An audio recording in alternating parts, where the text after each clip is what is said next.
সবাইকে স্বাগতম। আমি রুহি চ্যানেল। আমরা যাচ্ছি পৃথিবীর সবচেয়ে উত্তপ্ত জায়গা লাট ডেজার্টে, যেখানে তাপমাত্রা মানুষের সহ্যের সীমার বাইরে এবং যথেষ্ট পানির উৎস না থাকার কারণে এটি একটি দুর্গম এলাকা হিসেবে পরিচিত। অ্যাকোয়া উপগ্রহে স্থাপিত নাসার medium resolution imaging spectro radiometer record করেছে যে বিশ্বের উষ্ণতম স্থলভাগ হলো লাট ডেজার্ট, যেখানে 2005 সালে তাপমাত্রা 70.7 ডিগ্রি সেলসিয়াস। এই বিশাল লবণাক্ত মরুভূমিতে অনেক রহস্যময় চিহ্ন রয়েছে, যেমন গ্যান্ডম বেরিয়ান, যা পৃথিবীর উষ্ণতম জায়গা, যার তাপমাত্রা মহাকাশ থেকে পরিমাপ করা হয়েছে 70.7 ডিগ্রি সেলসিয়াস। ধারণা করা হয় যে এই কালো আগ্নেয় শিলা দ্বারা আবৃত বিস্তীর্ণ মালভূমিতে কোনো প্রাণ নেই। নাসা কয়েক বছর ধরে সেখানে পৃষ্ঠের তাপমাত্রা পরিমাপ করেছে এবং বারংবার রেকর্ড পরিমাণ তাপমাত্রা পেয়েছে। এই নরক তুল্য স্থানে মাটি, যেখানে আমরা কিছু ফটোশুট করব যা কেউ আগে কখনো দেখেনি। আমাদের প্রথম স্টপেজ শাহাদাত, আমাদের যাত্রাপথের শেষ শহর। এটি মরুভূমির পশ্চিমে একটি মরুদ্যান। এখানে জীবনযাপন বেশ অস্বাভাবিক। এখানে বাতাসের তাপমাত্রা প্রায় 37 ডিগ্রি সেলসিয়াস। আমরা শত শত কিলোমিটার পাড়ি দেব, আবহাওয়া ক্রমাগত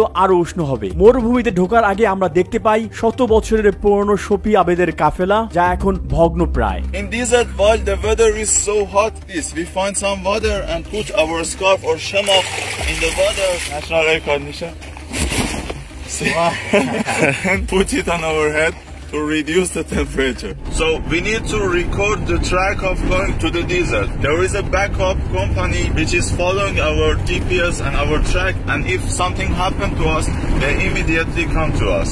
লাট ডেজার্ট বিশ্বের অন্যতম শুষ্ক অঞ্চল হিসেবে পরিচিত। এখানে বছরে 30 মিলিমিটারের কম বৃষ্টিপাত হয় এবং অল্প পরিমাণ বৃষ্টি পানির আশেপাশে পাহাড়ের নিচে অল্প সময়ের জন্য প্রভাবিত হয় এবং দ্রুত বাষ্পীভূত হয়ে যায়। প্রচন্ড উত্তাপে এখানকার অনেক লবণাক্ত লেক শুকিয়ে গিয়েছে। দুর্ভাগ্যবশত অতিথি পাখিরাও এখান দিয়ে উড়ে যাওয়ার সময় কোনো আশ্রয় নেওয়ার মতো পথ খুঁজে পায় না। তারা ভুল করে এই লবণাক্ত লেকের পানি পান করে, যার ফলে তাদের মৃত্যু ঘটে। এখানকার প্রাকৃতিক কোনো দয়া মায়া নেই। এটা কি পাখি আমি জানি না, চেনার উপায় নেই। চলুন এগিয়ে যাই। মরুভূমিতে এগিয়ে যাওয়ার জন্য আমরা গাড়ি টায়ারের উপর চাপ কমিয়ে দিই। এগুলো রুক্ষ ভূমিতে ফেটে গেলে সমস্যা হবে।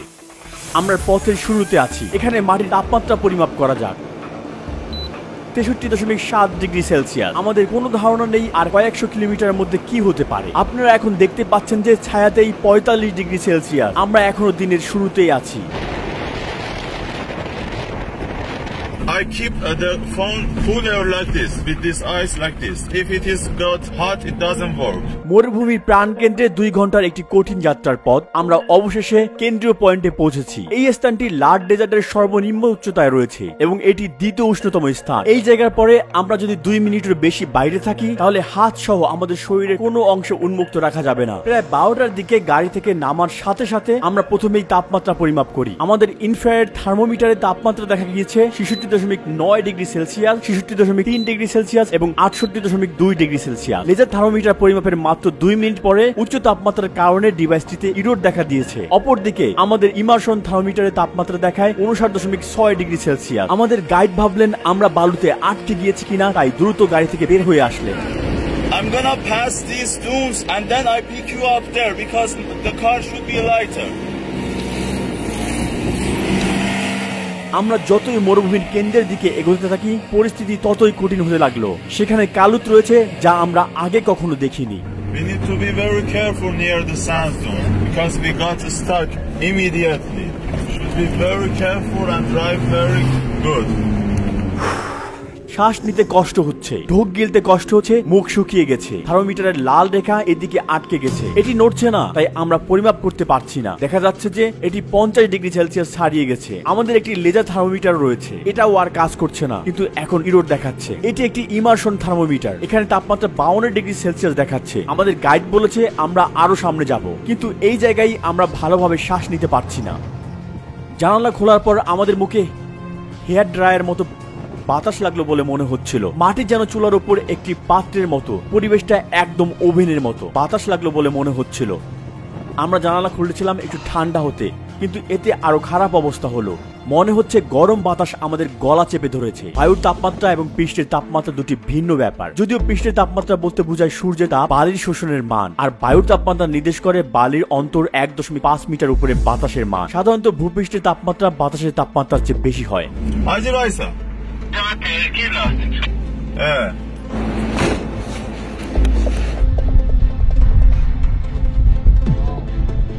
Because of this rock. So Hey,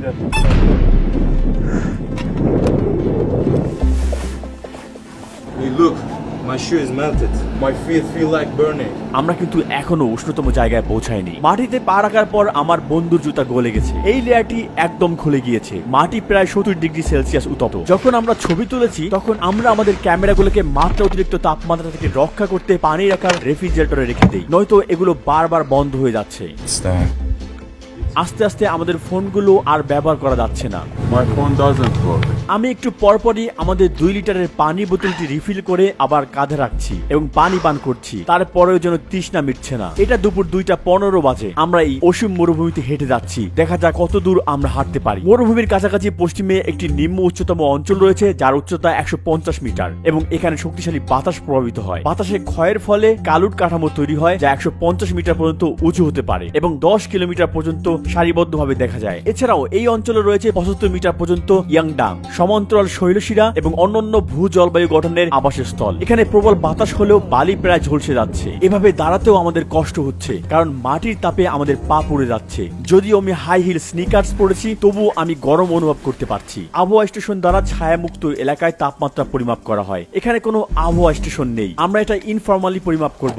আমরা ছায়াও তৈরি করব। কালুটের কাছে ছায়ায় যেখানে জোরে বাতাস বইছিল, আমরা সেখানে 1 ঘন্টা আগে সূর্যের নিচে তাপমাত্রা 52 ডিগ্রি সেলসিয়াস দেখেছিলাম। তা আর আমরা দেখতে পাইনি। আপনারা দেখতে পাচ্ছেন যে তাপমাত্রা এখন 47.3 ডিগ্রি সেলসিয়াস।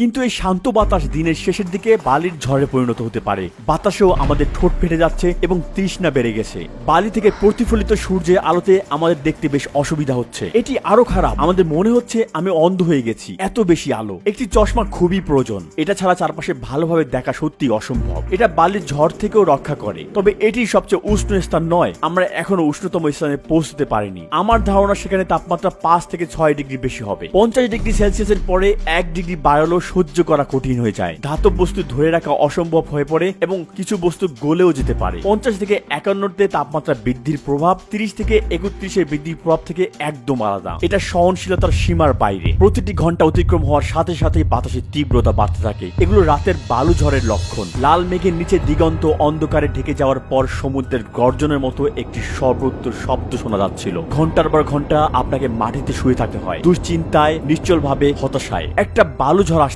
পারে। অবশেষে আমরা ছায়ার শীতলতায় একটি শ্বাস নিতে পারলাম। এবার আমরা বালুতে আমাদের খাবার গরম করব। মাটির 70 ডিগ্রি সেলসিয়াস তাপমাত্রায় আমাদের খাবার তৈরি হয়ে গেল। Let's reduce the temperature of your body. ধন্যবাদ। আমরা ছায়ায় বিশ্রাম করছি। এখন প্রায় 3:30 বাজে। আমাদের আর শক্তি নেই। মনে হচ্ছে সূর্য আমাদের সব শক্তি শুষে নিচ্ছে। আমরা একটি স্থানীয় ইরানি খাবার খাচ্ছি, যার নাম হুরমা সবজি। আমি এমন মাটিতে পা রাখছি যেখানে হয়তো আর আগে মানবজাতির পদচিহ্ন পড়েনি। এটি একটি দারুণ অনুভূতি। মরুভূমির এই গভীরতা খুব একটা বেশি দেখা যায় না। আমরা একটি কালুটের পাশে আছি। এখন এর দেয়াল দেখতে পাবো।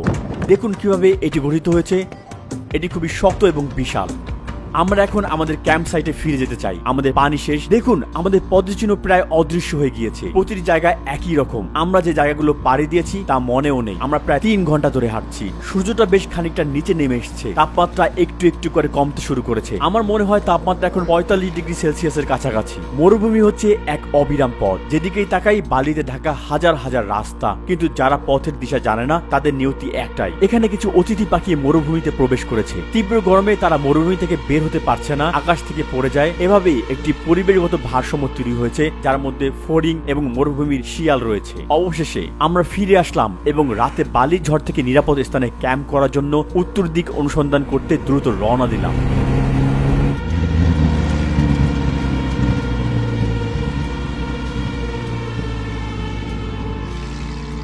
7:30-এ আবহাওয়া যথেষ্ট ঠান্ডা হয়ে যায় এবং আমরা টুপি খুলে ফেলি। এরই সাথে বাতাসের গতিও বৃদ্ধি পায় এবং আমরা আশা করি যে বালুর ঝড় হবে না। সৌভাগ্যবশত আমরা এই উঁচু স্থানে নিরাপদে আছি। আমরা আগামীকালকে বিশেষ দিনটির পূর্বে সূর্যাস্ত উপভোগ করছি। আমি আপনাদেরকে লাল মরুভূমির প্রাণী দেখানোর জন্য একটি আলাদা ফাঁদ তৈরি করেছি। দেখা যাক কোনো প্রাণী আসে কিনা। এই অঞ্চলে জৈব বৈচিত্র্য সম্পর্কে তেমন কোনো তথ্য পাওয়া যায় না, কিন্তু উত্তরে অনুর্বর গাছপালা ছাড়াও মরুভূমির শিয়াল, সাপ, টিকটিকি, এলুরিলাস, মাকড়সা, মদ এবং লাল শিরাযুক্ত ডাটার সহ অনেক প্রজাতি দেখা যায়। যাই হোক, অনেক সূত্রে একটি বিশেষভাবে বলা হয় যে গ্যান্ডমবেরিয়ান কোনো জীবন্ত প্রাণী বাস করে না। যে অঞ্চলটিতে আমরা আগামীকাল দুপুরে পৌঁছাবো এটা নেবগা গাছ। আপনারা দেখতে পাচ্ছেন যে এর নিচে প্রচুর বালি রয়েছে, কারণ এখানে বেশ কয়েকটি বালির ঝড় হয়েছে এবং গাছটি তার মূলে বালি সংগ্রহ করে। বলা যায় এটা এই বালির উপরেই বৃদ্ধি পায়। মরুভূমির প্রতিকূল অবস্থায় টিকে থাকা কয়েকটি উদ্ভিদের প্রজাতির মধ্যে ছোট ছোট নেবগা গাছ সর্বত্র রয়েছে। যে পাহাড়ে জন্মায় সেই পাহাড়গুলো তাদের সাথেই বেড়ে ওঠে। We're gonna go here, volcanic mountain, volcanic area, and here is Gandom area.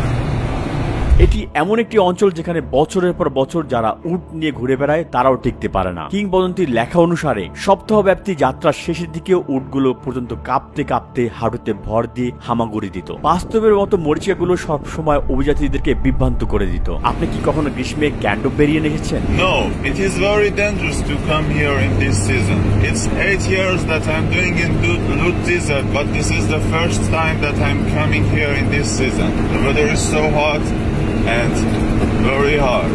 June মাসে এখানে কেউ আসে না? No, there is no people doing this. একটি গুজব প্রচলিত আছে যে গম বহনকারী একটা ক্যাফেলা মাটিতে তাদের বোঝা রেখে দিয়েছিল এবং যখন তারা কিছুদিন পরে উট নিয়ে বোঝা নিতে ফিরে আসে তখন তারা দেখে তাদের গমগুলো ভাজা হয়ে গেছে। ফার্সি ভাষায় গ্যান্ডমবেরিয়ান মানে ভাজা গম। চারপাশে বালির টিলা এবং পাহাড় মাটিতে গরম বাতাস আটকে রাখে। এরকম উষ্ণতার ফলে বায়ু বাড়ে না এবং শীতল হয় না। এর পৃষ্ঠের আগ্নেয় শিলার গাঢ় রং সূর্যকে প্রায় শুষে নেয়। গ্যান্ডমবেরিয়ানে যাওয়ার পথে আমরা দুটি পরিত্যক্ত মোটরসাইকেলের চাকা পেয়েছি। আমাদের কোনো ধারণা নেই যে এই নরকে রাইডারদেরকে কি অবস্থা হয়েছিল, যেখানে সবচেয়ে কাছের বস্তিটাও কয়েক মাইল দূরে। ডিসেম্বর, জানুয়ারি, ফেব্রুয়ারির মতো শীতল মাসে কিছু পর্যটক এখানে আসেন, তবে জুন, জুলাই, আগস্ট মাসে মরুভূমিতে যাওয়া ইরান সরকার নিষিদ্ধ করে দিয়েছে।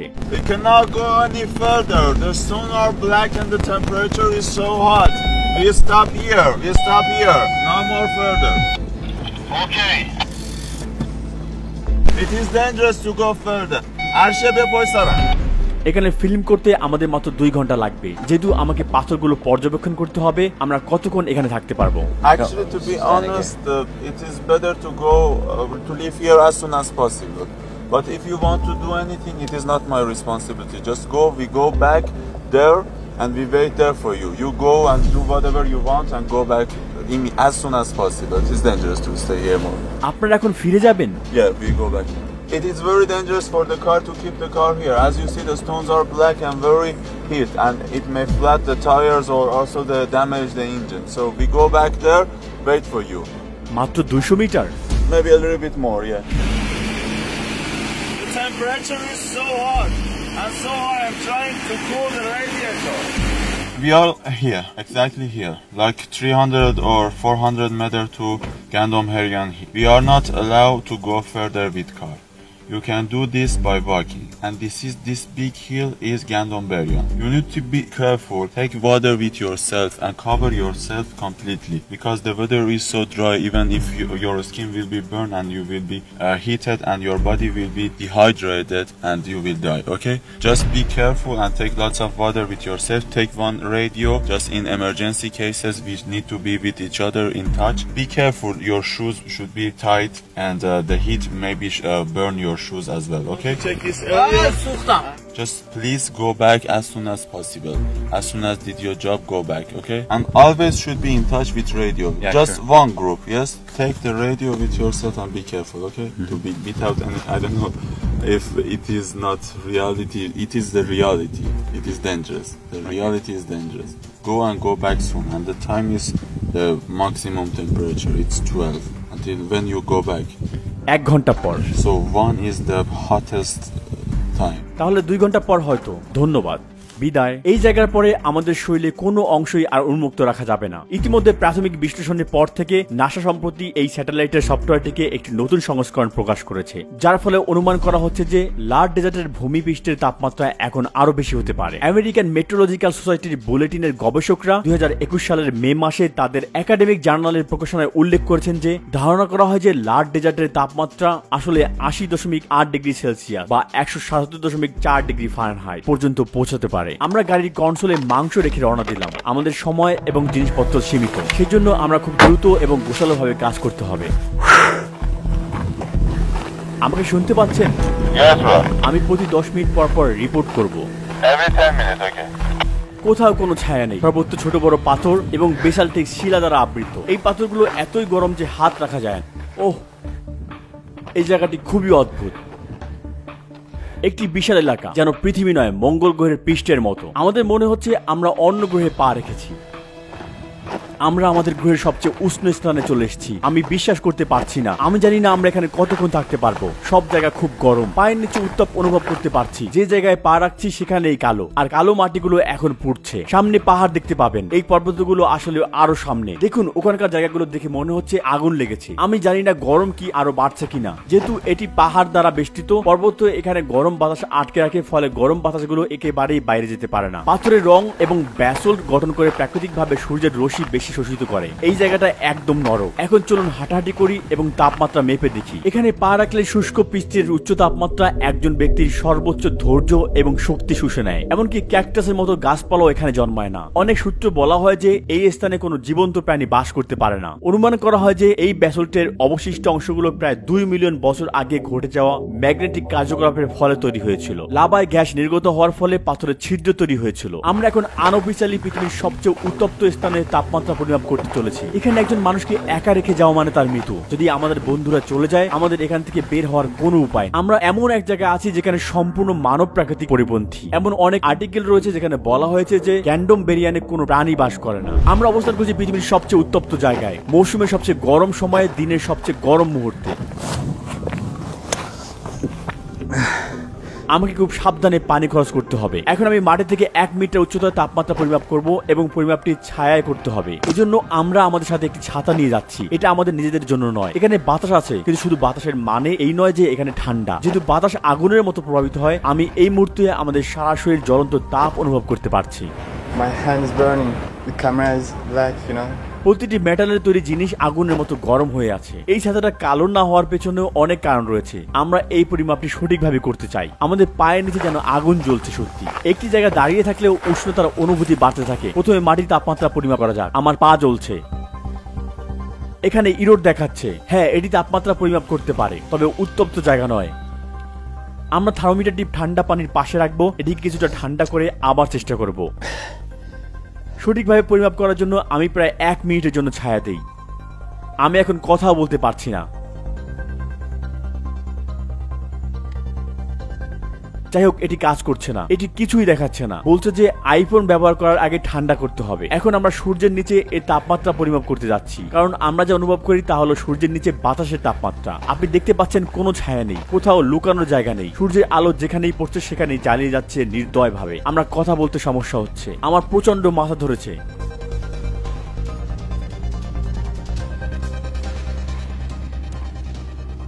বায়ুর তাপমাত্রা 54 ডিগ্রির কাছাকাছি দেখাচ্ছে। এটা দিয়ে ভূপৃষ্ঠের তাপমাত্রা মাপা যাক। বন্ধুরা, 30 মিনিট হয়ে গেছে। আমরা ভালো আছি। সব ঠিক আছে।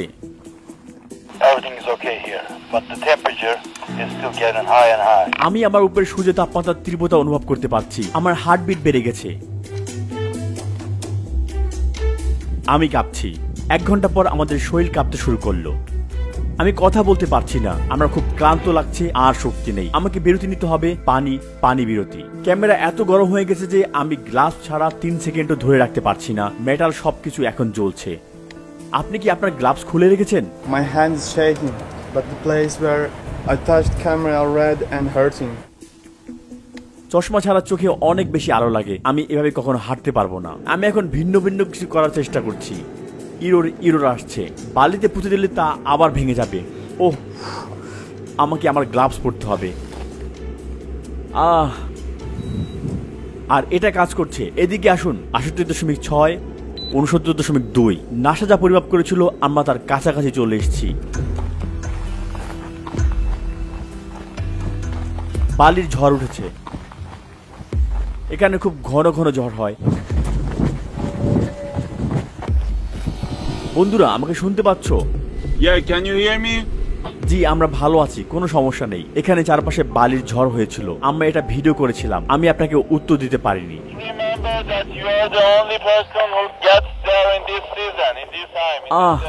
এবার এর তাপমাত্রা দেখে নেওয়া যাক। এটা কাজ করছে না, ভেঙে গেছে। এই টিপটি তাপ সহ্য করতে পারে, তবে যে অংশে মেকানিজমটি অবস্থিত সেটিও মাটিতে ছিল। আমার ধারণা তাপের কারণে এটি ভেঙে গেছে। এটি টেকসই নয়, ওটাও নষ্ট হয়ে গেছে। লেজার থার্মোমিটারে ইরোর দেখাচ্ছে, পারদ থার্মোমিটার তরল উপরের দিকে আটকে যাচ্ছে, কাজ করছে না। ইমারশন থার্মোমিটারটিও ভেঙে গেছে। Shall we walk? I'm scorching. Haven't your feet got burned?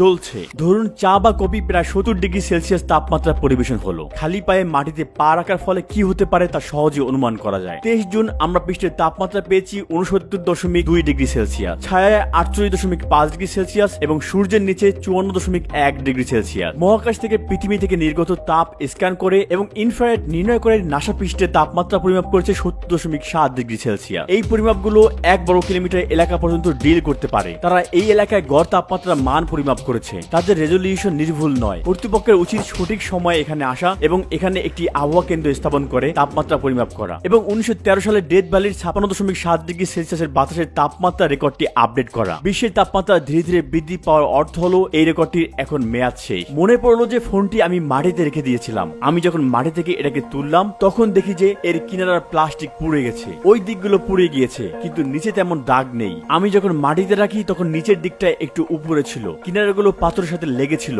ওই দিকটা পুড়ে গিয়েছে, দেখছেন? আমার পা পুড়ে যাচ্ছে। আমরা আরেকটি বালির ঝড়ের দিকে এগিয়ে চলেছি।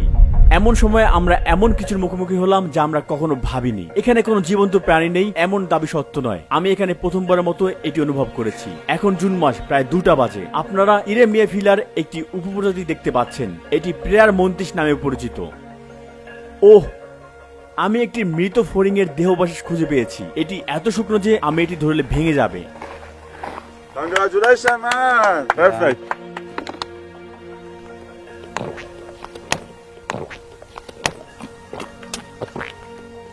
Rui, you look aged. You consumed all the energy over there. It's time to cool down.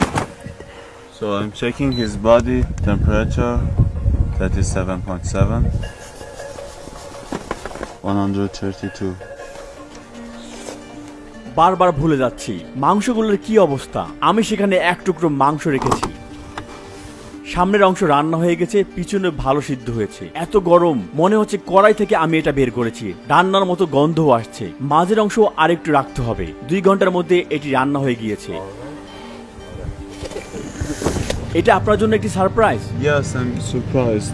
তাহলে আমরা একটি মিথ উদ্ঘাটন করলাম। গ্যান্ডম বেরিয়ানোর প্রাণী বাস করে। আমাদের মরুভূমি অভিযানে আমরা এটিও জেনেছি যে ইন্টারনেটের গাড়ির ভিডিওগুলো সত্য নয়। এমনকি গাড়ির পার্টসও একদিনে গুলো যায় না, হয়তো 1 সপ্তাহ লাগে। কি হয়েছে? আপনার নাক দিয়ে রক্ত পড়ছে কেন? Because of the heat, bro. So the first minute, because the wheel is so hot, as you see, my hand is burned. I brought some gloves here to touch the steering wheel for first 5 minutes. We will go out of here as soon as possible. এক অনন্য টপোগ্রাফির জন্য এই স্থানটি 2016 সালে UNESCO বিশ্ব ঐতিহ্যের তালিকা অন্তর্ভুক্ত হয়েছিল। আমরা একটি কঠিন ডকুমেন্টারি পর্বের শেষ পর্যায়ে চলে এসেছি। আমরা 70 ডিগ্রি সেলসিয়াসের বেশি তাপমাত্রায় আমাদের যথাসাধ্য চেষ্টা করেছি। আমি আহমেদ সানেটকেও ধন্যবাদ জানাতে চাই। তিনি এই ভ্রমণের প্রতিটি মুহূর্তে আমাদের সাথে ছিলেন। প্রকৃতিতে বেঁচে থাকার তার দক্ষতা দিয়ে আমাদের গাইড করেছেন আর এই তথ্যচিত্রের শুটিং করতে আমাকে খুব সাহায্য করেছেন। তিনি লার্ড ডেজার্টে একটি ভিডিও শুট করেছিলেন এবং মরুভূমির অপর প্রান্তের খুব গুরুত্বপূর্ণ ছবি রেকর্ড করেছিলেন, যা এই ভিডিওতে বর্ণনা করা হয়নি। তিনি দেখিয়েছেন যে লার্ড ডেজার্টের মাঝখানে কালকে 24 ঘন্টার জন্য পৃথিবীর উষ্ণতম স্থানে 70 ডিগ্রি তাপমাত্রার ভূপৃষ্ঠে রেখে দিলে কি হবে। কোনো সাহায্য ছাড়াই 70 ডিগ্রি প্লাস মরুভূমির মাঝখান থেকে কিভাবে বেরিয়ে আসবেন, এই সময় কি হয়, এই অবস্থায় কি করতে হয়। প্রথমেই এখানে ক্লিক করে তার চ্যানেলটি সাবস্ক্রাইব করার জন্য আমি আপনাকে অনুরোধ করছি। তারপর এখানে ক্লিক করে অবশ্যই তার ভিডিওগুলো দেখবেন, যা এই তথ্যচিত্রেরই ধারাবাহিক পর্ব। তার ভিডিওতে দেখা হবে। বিদায়। আমি রুহি চ্যানেল ছিলাম আপনাদের সাথে।